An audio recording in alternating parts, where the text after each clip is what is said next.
ناظرین، امریکی صدر ڈونلڈ ٹرمپ اور field marshal general Asim Munir کے درمیان ہونے والی ملاقات کو 16 گھنٹے گزر چکے ہیں، تاحال وائٹ ہاؤس سے ملاقات سے متعلق کوئی اعلامیہ جاری نہیں کیا گیا۔ تاہم ISPR کی پریس ریلیز کے مطابق اس اہم ترین ملاقات میں دونوں ممالک کے مابین انسداد دہشت گردی میں تعاون کو جاری رکھنے پر اتفاق کیا گیا۔ صدر ٹرمپ نے پاکستان کے ساتھ باہمی مفاد پر قائم مثبت تجارت کے معاہدوں کا اظہار کیا۔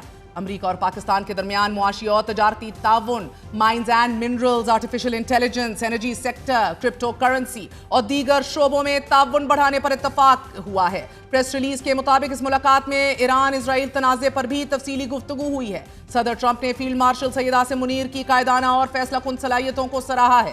فیلڈ مارشل نے صدر ٹرمپ کو حکومت پاکستان کی جانب سے دورہ پاکستان کی دعوت بھی دی ہے۔ پہلے سے طے شدہ 1 گھنٹے دورانیے کی اہم ترین ملاقات 2 گھنٹے تک جاری رہی۔ گزشتہ رات امریکی صدر ڈونلڈ ٹرمپ ملاقات سے قبل اور ملاقات کے بعد فیلڈ مارشل عاصم منیر کی تعریف کرتے ہوئے نظر آئے۔